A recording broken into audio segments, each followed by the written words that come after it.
Go is just C with branding. Yeah, that would be saying like iPhone is a landline phone just with a camera, right? No, Go is not C, right? It Uh, has its own Go routines, it has memory safety, simplicity, everything. So it's just not C.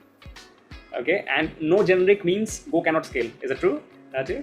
So this used to be true before Go 1.18. Now, after 1.18, generics are introduced. So welcome to the future now. Go is bad for OOP. Is it true? So if you say I want deep inheritance, then it is bad for oops. Otherwise, Go is equivalent to using composition and any other concepts of Go of oops minus inheritance. And also, collector is slow. What do you think? That used to be true before Go 1.19, but after that, the garbage collector is blazing fast and it has only microsecond pauses if you see the service. But if your service is really slow after this also, then it's not GoLang, it's you. Great. Go is only made for microservices. Is that true? Ajay? Again, I quoted few services that are written in Go, and those are CLI. For example, Docker, Kubernetes. These are not microservice HTTP applications, right? These are CLI tools. So you can Correct. build your CLI, you can build daemons, and you can build your tooling as well. Correct. I heard the community of Go is small. Is that even true, Archit? No, it is not small. It is active, helpful, and you would have to look beyond subreddits if you are looking for community support. True. Thanks, Archit, for this.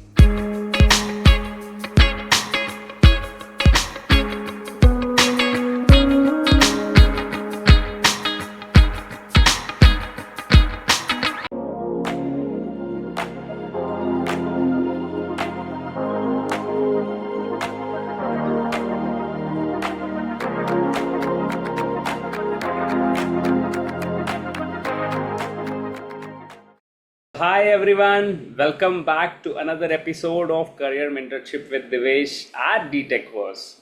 So today's guest is someone who lives and breathes backend development. I mean literally.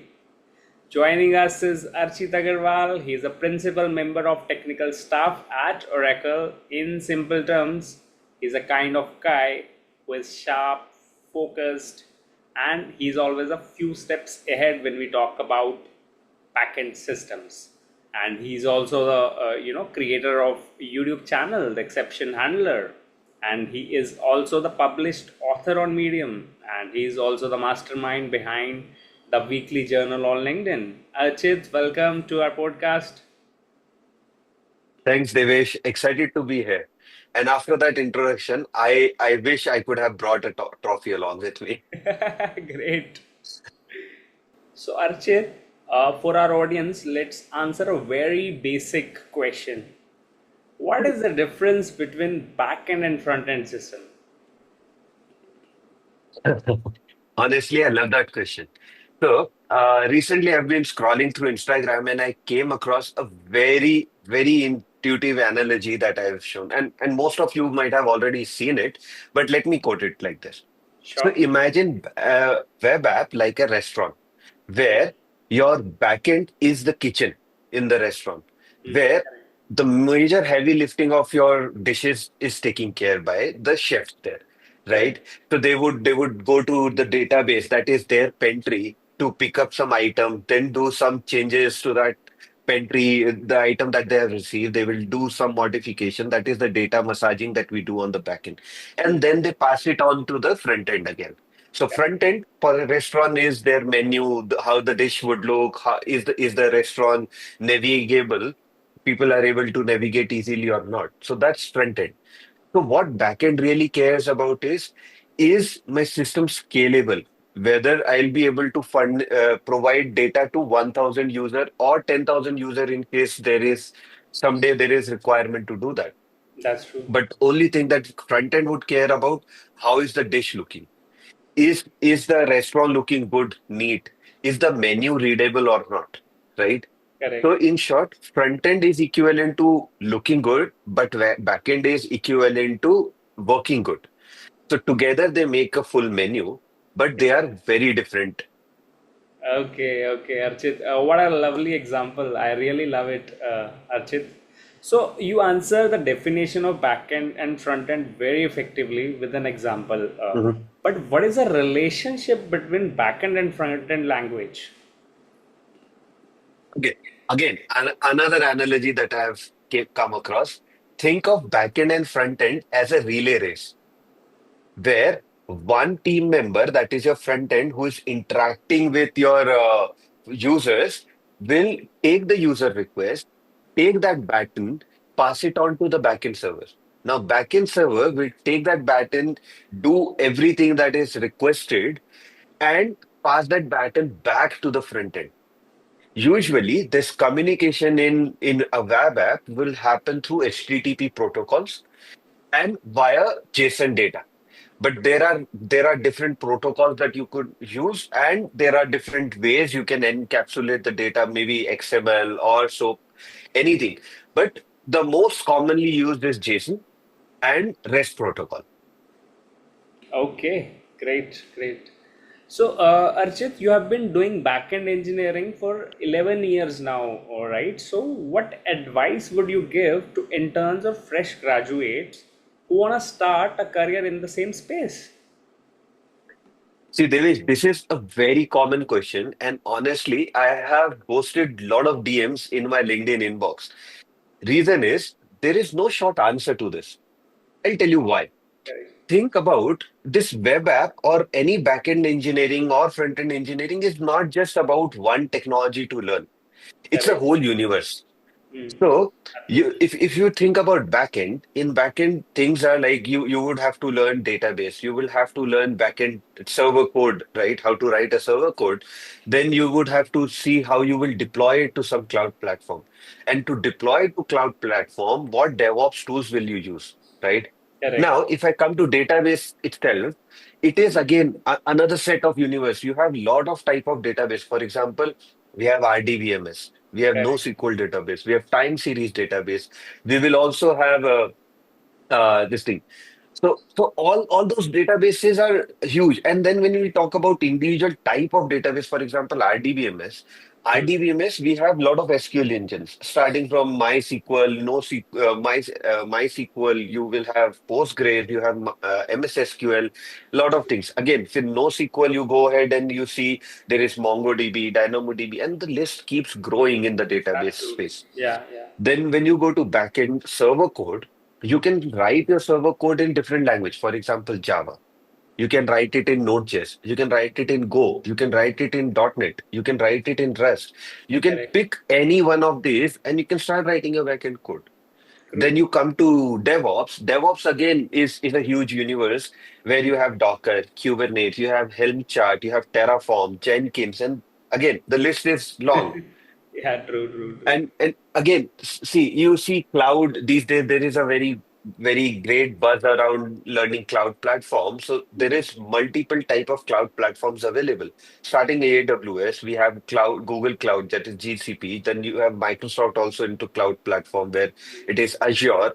Then Oracle itself has its own cloud platform that is called OCI Cloud.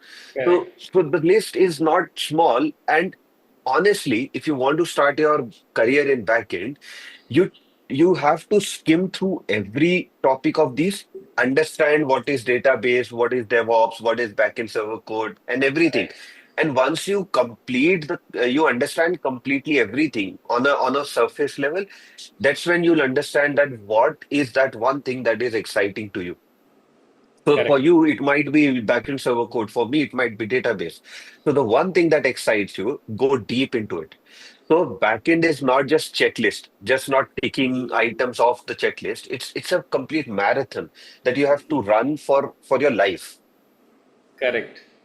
That's true.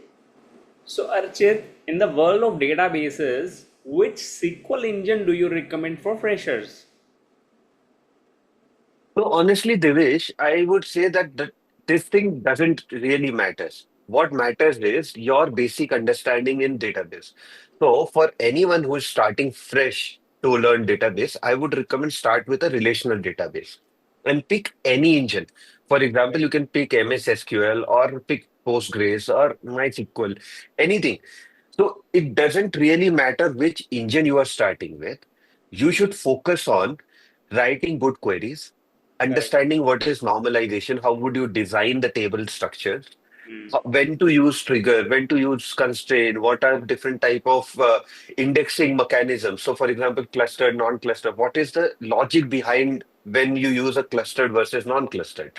Hmm. So when you ace these basic principles, switching from any particular database engine to next database engine is like switching from chai to coffee.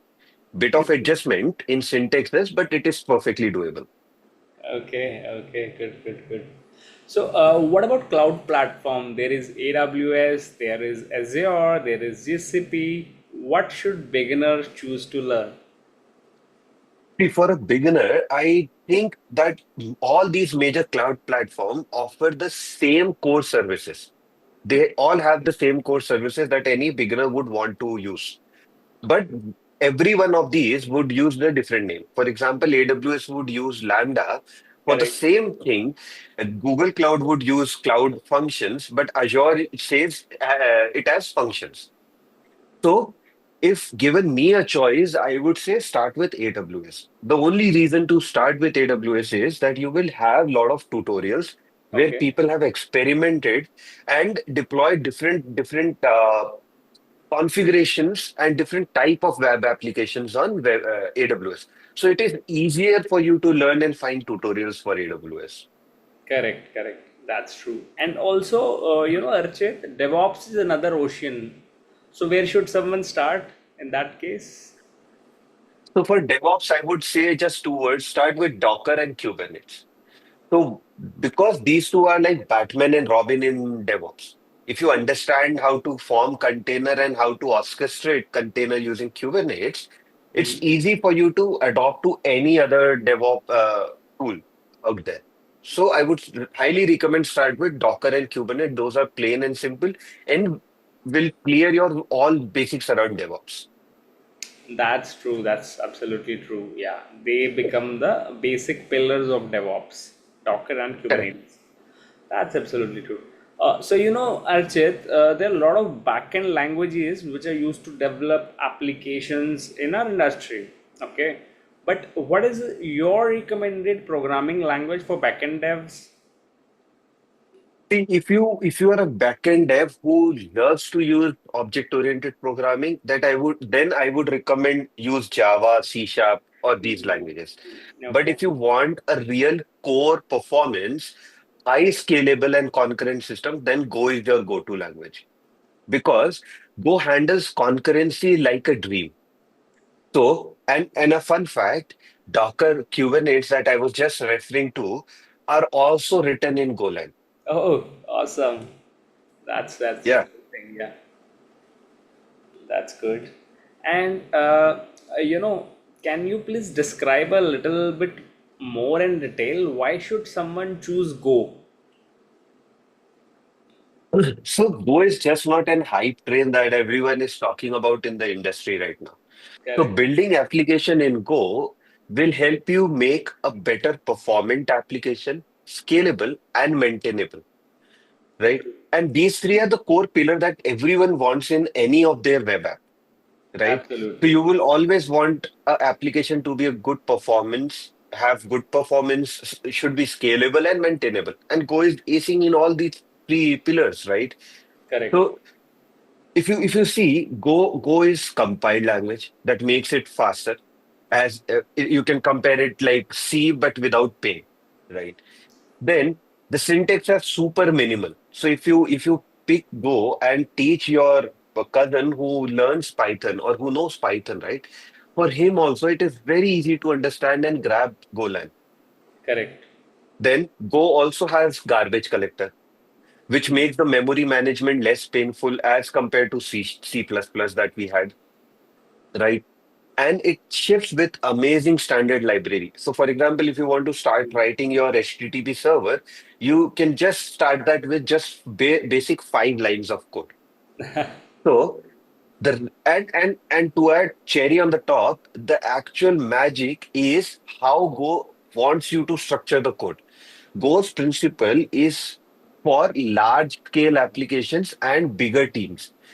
So Correct. the way you have to optimize or write your code is always good for a large team to handle. It makes it more readable and approachable for anyone. So if you have written a function and after 6 months, if you come back and you say, what is this written, right? That's the normal thing every developer goes through. If he sees Correct. his own code after 6 months, we all feel that what a crap we have written, right? But in Go, it would be little easier because you will at least understand the basic logic. If you follow the Go principles, that's a catch there, right?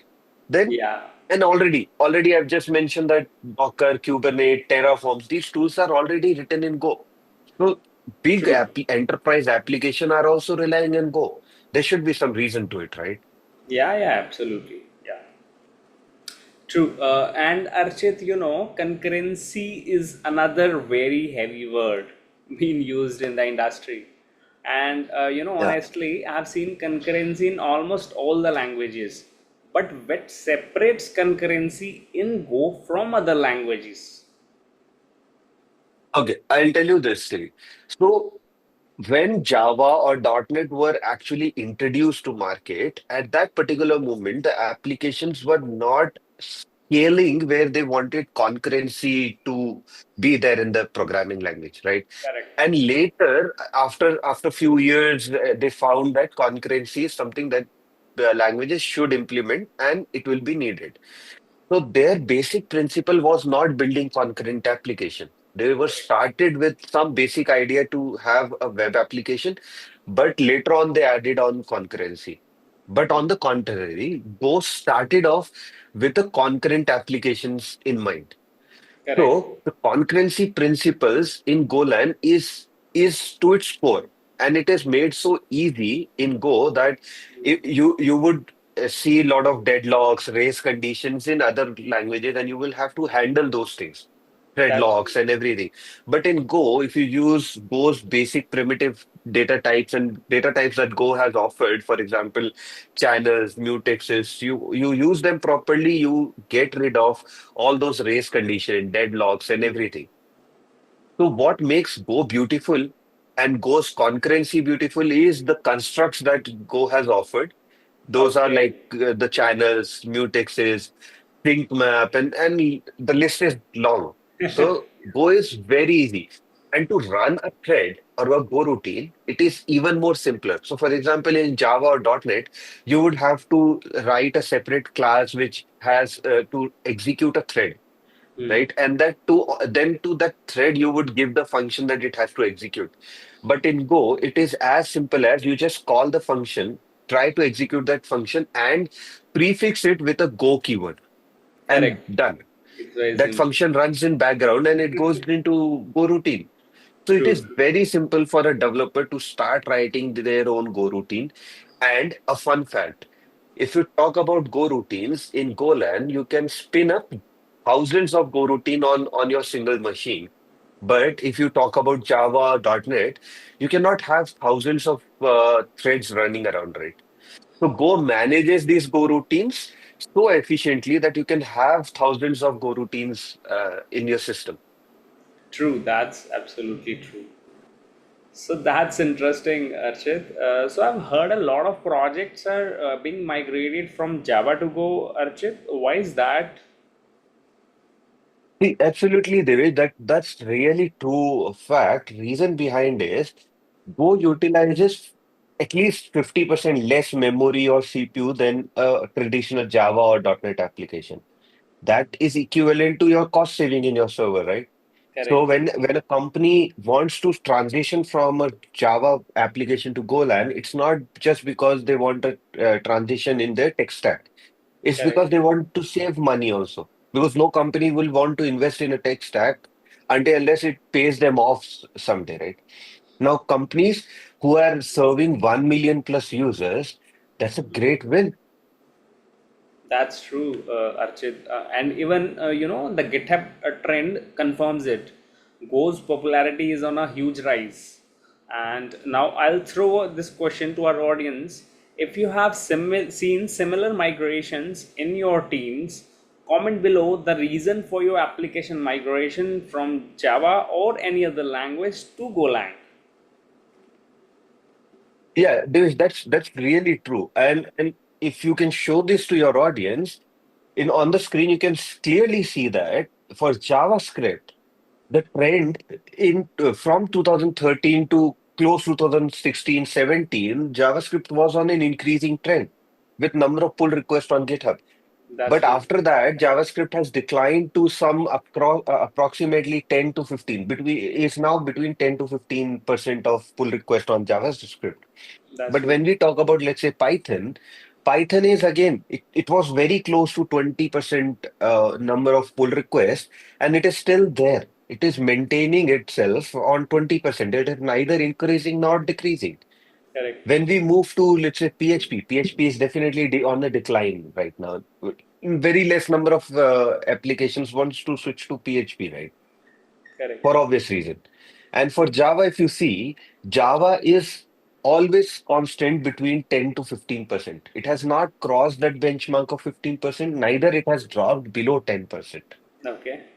And when it comes to Go, now Go is an interesting fellow where if you see, because Go was introduced in 2013, that's when the graph starts. Correct. And if you see, it has always been on an increasing side. And now currently it is again competing with Java.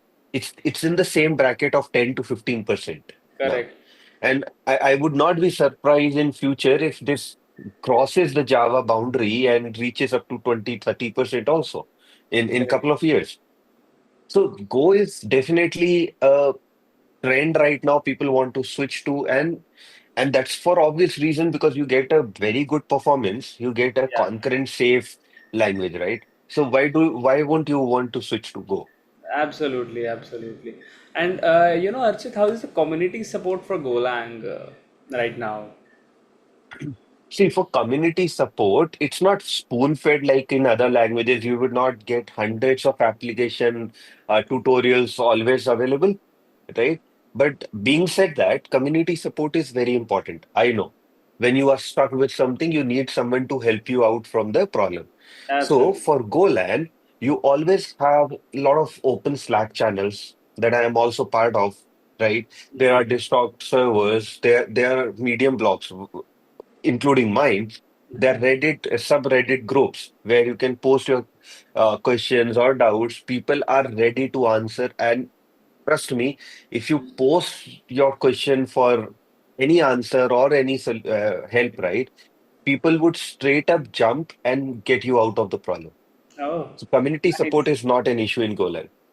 That's awesome. Yeah, that's it. So Archit, let's bust some Golang myths. I'll throw them at you. You give me the truth. Okay, let's do it. Okay. Is Go an object-oriented language? So that's a classic question, Devesh. So the answer to this is yes and no. I'll explain you why. So, if you talk about object-oriented principles like encapsulation, composition, and polymorphism, then yes, Go is object-oriented. Because in Go, you can define your structure, you can attach methods to that structure, you can create interfaces and swap interfaces, that is polymorphism, and you can compose behaviors by embedding each one structure into another structure. True. So, yes, but if you talk about inheritance, then Go is not object oriented. That's a big no. Now, why?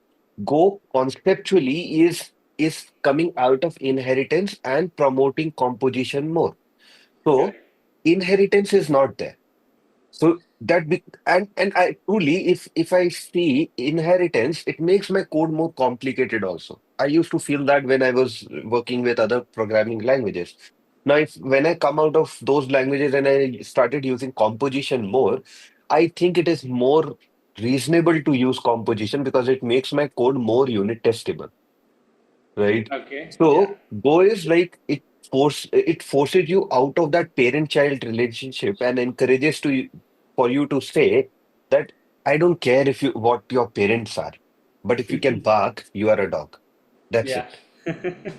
Great. Great. So Go doesn't look traditionally like an oops, but it gives you every good thing that oops had. Basically, it says that I'll skip traditional inheritance from oops and give you everything that is good, right? True. True. True. True. Uh, Go is just C with branding. Yeah, that would be saying like iPhone is a landline phone just with a camera, right? No, Go is not C, right? It Uh, has its own Go routines, it has memory safety, simplicity, everything. So it's just not C. Okay, and no generic means Go cannot scale. Is it true? That's it. So this used to be true before Go 1.18. Now, after 1.18, generics are introduced. So welcome to the future now. Go is bad for OOP. Is that true? So if you say I want deep inheritance, then it is bad for oops. Otherwise, Go is equivalent to using composition and any other concepts of Go of oops minus inheritance. And also, collector is slow. What do you think? That used to be true before Go 1.19, but after that, the garbage collector is blazing fast and it has only microsecond pauses if you see the service. But if your service is really slow after this also, then it's not GoLang, it's you. Great. Go is only made for microservices. Is that true? That's it. Again, I quoted few services that are written in Go, and those are CLI. For example, Docker, Kubernetes. These are not microservice HTTP applications, right? These are CLI tools. So you can Correct. build your CLI, you can build daemons, and you can build your tooling as well. Correct. Correct. Correct. I heard the community of Go is small. Is that even true, Archit? No, it is not small. It is active, helpful, and you would have to look beyond subreddits if you are looking for community support. True, true, true. Thanks, Archit, for this. So, Archit, I've been hearing a lot of buzz around design patterns these days. Uh, But, before we Correct. dig deep into design patterns in Go, Archit, can you please first explain in simple term what exactly is design pattern? That's a fairly good question to ask, Devesh. So I'll give you a very, very easy definition of what design pattern is in actual world. So Sure. think about design pattern as a time-tested solution to some common problems that you usually see in software development. So it's not just a copy-paste code, it's more of like a template or a recipe that is already available. So Hmm. whenever you're stuck in some problem, you would just have to go to your toolbox where you see all the design pattern and identify the right design pattern for your situation. Correct. Now, why design patterns are important is it makes you make the code more consistent, Hmm. more reliable or readable, easy for team collaborations, and most importantly, when you say that word, what the hell is this code doing? Hmm. It makes that less because now you're using more of these time-tested solution and those common jargons that these design patterns will bring in that will give you a very clear understanding of what the code is meant for. That's true. That's true. So that's really nice, Archit. And why are these patterns useful in production applications? Like, what changes when you actually use them at a high scale? So honestly, Devesh, I have heard this question a lot of times.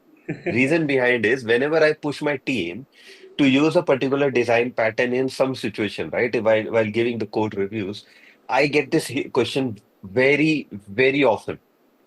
So I'll Okay, tell you why these design patterns are important in any application. So first of all, a disclaimer that if you are a small application and you're just starting, you can easily survive without it.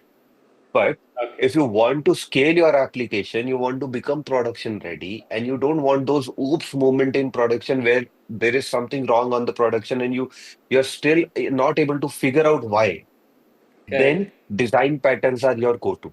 Because design patterns are specially for large scale backend systems, which will make your code clarity, right? Very good. It will make your code very ready, very unit testable and flexible for any changes in the future. So these patterns will help you decouple your application where if you do changes in one part of the application, you don't get impacted in 15, 20 places. You don't break a true, lot of use cases, right? true, That is one thing. Then your testability becomes more advanced because now you rely on mocking the framework, right? Any correct. dependency you would mock and you can just test that, only Yeah, test that particular section. right? True. Maintainability definitely will become high because now you are relying on time-tested solutions. So maintenance is out of question now, right? So in real world, I would say that these are not nice to have or some fancy jargons that you want to use in your application just to stay ahead of time. But these are must-have. When your production breaks, they are your lifesavers. Okay, great. That's really nice, Archit. And Archit, you have written quite a bit about these patterns in Go. What's your general Hmm. take? Do these patterns look the same in Go as in another languages like in Java or .NET? So, Devesh, honestly, this is one of my favorite questions. So, in Go, I would say the design patterns look very different. Only reason is that most of these design patterns that you see are coming from inheritance heavy languages. So very often you will see the implementation written in languages which are inheritance heavy. So it is different implementation there. But if you come to Golang, you use composition over inheritance. So the code True. would look different. But the basic inline logic for the particular pattern will be same. So, having said that, design pattern really matters. I know the pain to not use design pattern. I have been there. So, I have written a lot of articles on medium.com and LinkedIn, and also created few videos on YouTube also around some of these very commonly used design patterns. For example, decorator design pattern. You can see strategy design pattern, change of responsibility, factory design patterns. So you can find those links to those tutorials in the pinned comment of this video, and they are very beginner friendly and keeping very practical use cases in mind. I've written them. Okay, thanks, Archit. So, Archit, let's have some quick fire round. Okay, bring it on. I'm ready. Core modules are unstable. False. Since 1.16, they are rock solid. No more vendor nightmares now. You should always use channels over mutexes. False. Again, channel is equal to communication. Mutex is for coordination. So use the right tool, not the fancy one. Okay. Go is not enterprise ready. Tell that to Google, Uber, or Dropbox. I dare you. Okay. You need a framework to build web apps in Go. Is it true? No, the net.http package is very clean and powerful. But having said that, if you still want to use some framework, there are a lot of frameworks to start with your HTTP servers. Go is pretty bad for Roop. False. It does OOP, but just without inheritance. Okay. Go is garbage collector ruins performance. No, after Go 1.19, garbage collector pauses are in microseconds and it is faster than your coffee machine. Okay. Go does not scale for large teams. Is that true? False. Go forces readability and maintainability of the code. That's exactly why big teams love it. Okay. Golang has a small community. Nah, it's niche, not small, and it's growing fast, super active on Reddit, Slack, WhatsApp, or Twitter. You cannot write reusable code without generics. Used to be true, but now after 1.18, the generics are included, and so welcome to the future now, Dinesh. Okay. Go is only good for microservices. Big myth, Go is powering CLI daemons and infrastructure tools like Docker, Kubernetes again. Okay. Go does not support async or await. True, but it doesn't need it. So if you use Go routine channels, you can make async and await fields native. Okay, great. Go has poor error handling.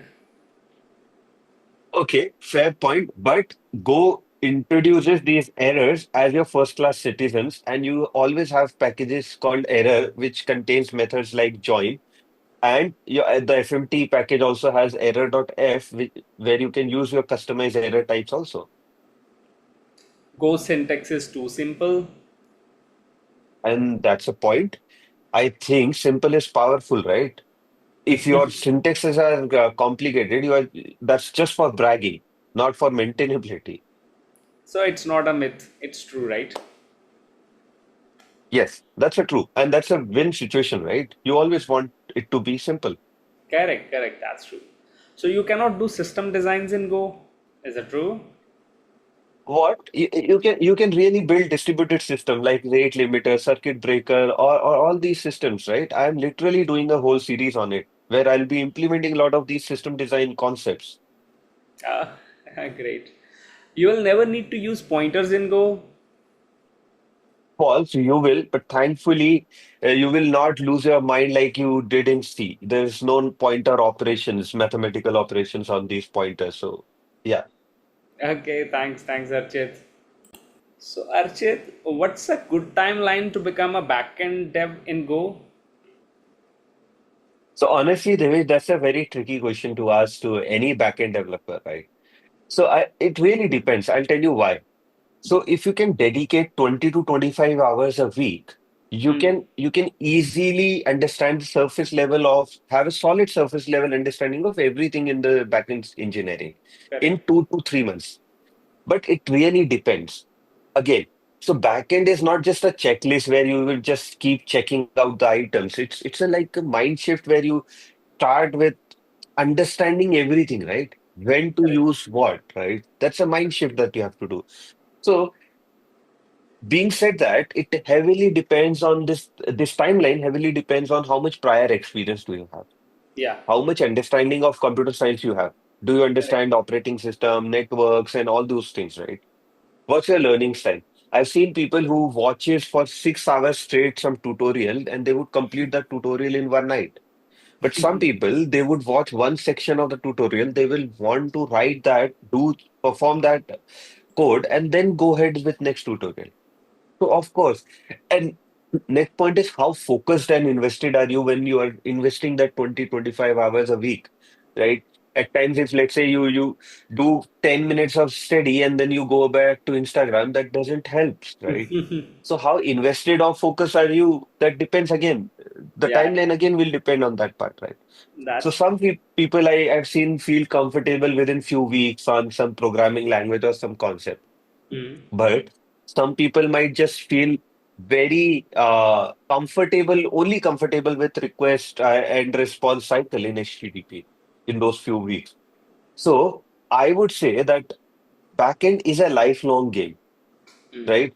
So Correct. there are always new tools. There would be always new bottlenecks that you will be seeing. There would be a lot of architectural design concepts or decisions that your team will take. So it's always a learning curve. You will keep learning in backend. So Correct. being said that, don't compare timelines. Stay consistent, stay focused on learning, and build the right things. Correct. That's true. Thanks, Archit, for a great explanation. Thank you. So, Archit, what are some free learning resources for GoLang? For GoLang, the best place to start with is their official documentation, and it's free and super solid as well. So you can go to go.dev/doc where you can see the official documentation. Okay. Then you can check out my YouTube channel, that is the exception handler. I have got tutorials for backend engineering using Golang, ranging from basics of Golang to unit testing, building REST API, and also creating a full-blown microservice using gRPC. I've also covered topics like design patterns in Go and recently started a series on system design concepts with real-world implementation, definitely. Okay. And if you prefer reading, I have got a newsletter that is the weekly Golang journal on LinkedIn. Short, actionable, but super focused on Golang. Okay. Then there is the Tech Wars, right? A great podcast platform for career guidance, cross-language tech knowledge, industry level interview experience. You have coding tutorials and of course content around backend engineering, Golang, DevOps, cloud, Python, data science, and a long list over here, right? So we'll drop the links to all of these in the pinned comment section of this video. And lastly, for system design, I would strongly recommend checking out Gaurav Sen. I feel his content is top notch, and I have myself been referring to this tutorial from long time. But I am also working on similar series, so stay tuned to the Exception Handler or the Weekly Goal and Journal. Okay. Thank you. Thank you, Archit, for telling our audience about the free resources. Thank you. Can you shed some light on the current compensation trends for backend engineers? See, Devesh, that's a very controversial question to ask to any engineer. So I'll give you a small And idea. also, So many of them are looking for it, in fact. yeah, I know anyone who wants to start their career in or switch their career to backend engineering would definitely want this question answered, right? So I'll tell you a few things before I jump into the exact answer to this question. Don't take these numbers on the face value. A lot of these numbers are different for different people. So if you acquire just goal and skill, you might be getting some salary versus if you acquire some additional skills over Golang. For example, you understand data structure algorithm to a great extent, then your salary range is huge. There would be a huge difference there. But if you just understand Golang and you are just a basic engineer, the salary range would be different. So it Correct. depends on the skill level that you have. But having said that, there should be a base that everyone should look for, right? Yeah, yeah, So I've absolutely. seen few researches from Upgrad and other people, and Golan engineers are amongst the top paid engineers in the industry for Oh, backend. awesome. So for entry level, I'll say, and for senior level, it really depends on the skill that you acquire over time, right? Yeah, So for an entry level, if you see in the screenshot, Golang pays you approximately 4 to 12 lakhs, and the demand is very high. When yeah, compared to other languages like Python, Java, or Rust, Golang engineers are paid more. You have tendency to get more package when compared to other engineers. There are few more perspectives to this that because there might be some people might argue that because Java engineers are more in market, it's very easy to find Java engineers. Maybe that's the reason.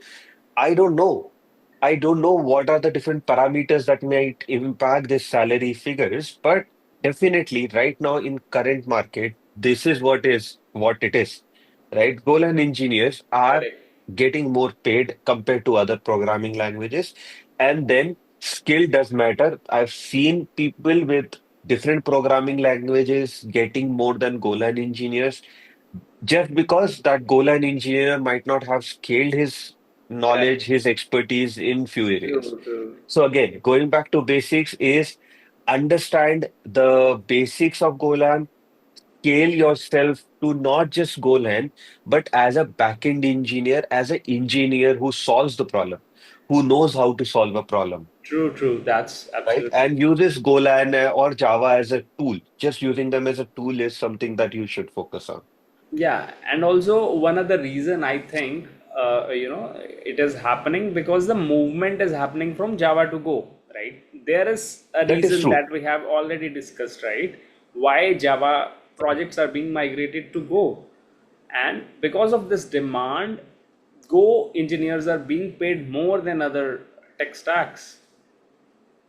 Definitely. So, because things are getting migrated from one language to another language, the people who are already skilled in the newer language would get more money, right? That's Yeah, very obvious, right?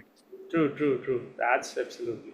If someone wants to connect with you one is to one, what is the best way to connect with you? See, the best I would say is LinkedIn, definitely. You can just search there Archit Agarwal backend or Golan engineer. You would see my profile popping up. But Okay. for ease of our followers or people who are watching this video, we can attach my profile link in the pinned comment section below. But if you want one-to-one sessions, I am also on TopMate. And you can book a session there and we can discuss any doubts or any questions that you have, right? Yeah, true, true. Thanks, Archit. So, guys, if you have got more questions around backend or Go, drop them in the comment section. We will get them answered. Yeah, Devesh, it was nice having fun talking to you. I always enjoy conversations around backend engineering, but just not 3 a.m. conversation where you say that your production is broken. I don't like those things. Great, great, great. Thanks a lot, Archit, and to our audience. Do not forget to like, share, and subscribe our channel. And catch you on the next episode of Career Mentorship with Devesh. Till then, goodbye. Take care of you and your family. See you. Bye bye.